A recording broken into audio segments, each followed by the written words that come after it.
Muchas gracias, compañeras y compañeros legisladores. Me parece que en este momento, pues prácticamente se ha convertido en un lugar común hablar de la crisis del deporte mexicano. Pero creo que vale la pena distinguir entre la crisis del deporte mexicano, el fracaso del sistema deportivo mexicano y la loable participación que han tenido los atletas de nuestro país. ¿Y por qué vale la pena hacer esta distinción? Porque en función de eso es como debemos de orientar la corrección del problema.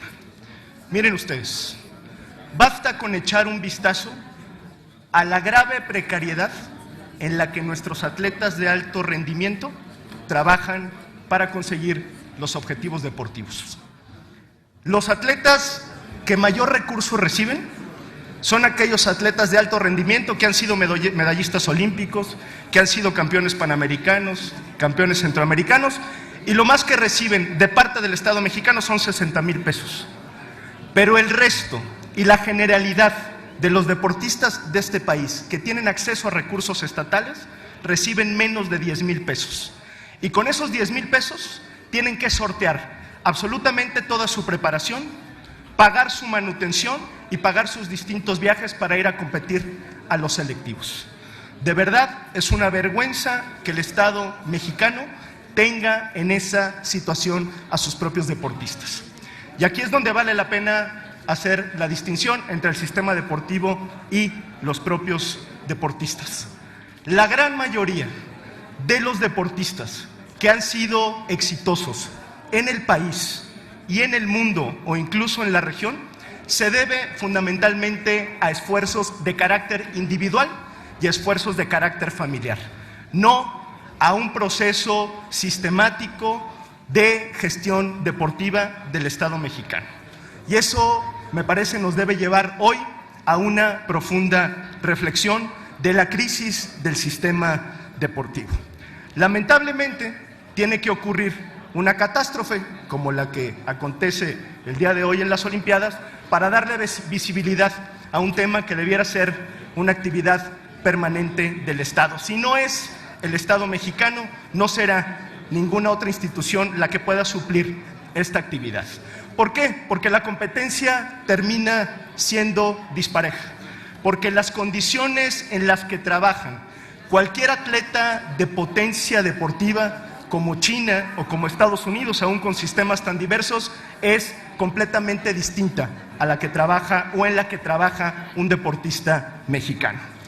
El fracaso del sistema deportivo mexicano, en términos generales, tiene dos vertientes: una vertiente de carácter institucional y una vertiente de carácter personal. ¿Por qué? Porque las instituciones no se manejan solas. Así es que podemos decir, sin temor a equivocarnos, que el día de hoy gran parte de la responsabilidad que recae en el fracaso del sistema deportivo mexicano tiene que ver con el titular de la CONADE, el señor Alfredo Castillo, que a estas alturas ya tiene una medalla olímpica en incompetencia. Así lo acredita su paso por distintas instituciones públicas y así lo acredita hoy el lamentable fracaso de la delegación mexicana en los Juegos Olímpicos. Lamentablemente, el único mérito que tiene el señor Castillo, pues es ser amigo del grupo gobernante de este país.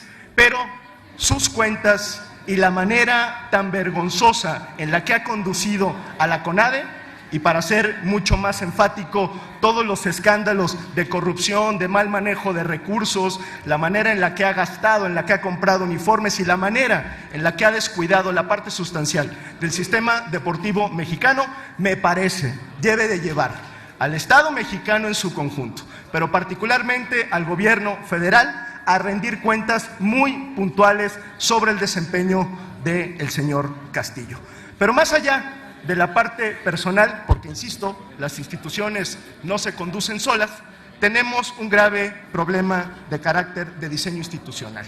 Por eso es que el día de hoy Movimiento Ciudadano está presentando esta iniciativa para reformar los artículos 17, 18, 30 y 34 de la Ley General de Cultura Física y Deporte, que contempla los siguientes elementos.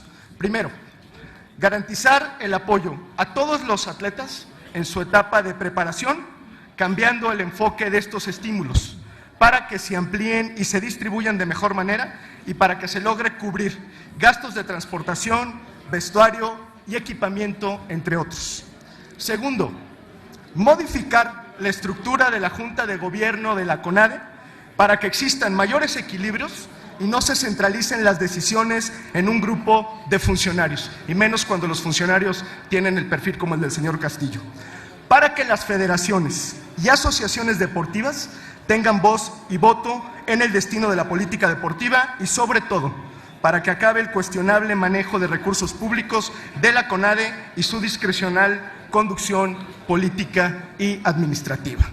Y tercero, reformar el método de designación del director de la CONADE para que el Ejecutivo deba hacerlo mediante una convocatoria pública y una amplia consulta con las federaciones y asociaciones deportivas, y este cargo sea ocupado por la persona con el perfil idóneo y el consenso suficiente, porque el problema de quienes dirigen una instancia pública es un problema no solo de diseño institucional, sino que, por supuesto, se trata de evitar lamentables historias como la que está aconteciendo en estos días. Compañeras y compañeros legisladores, la difícil situación por la que atraviesa el deporte mexicano es un reflejo de nuestra debilidad institucional y de las persistentes redes de complicidad que tienen secuestrado a muchos aspectos de la vida pública. El llamado de atención que nos hacen los atletas mexicanos debe ser un primer paso para emprender cambios positivos y replantear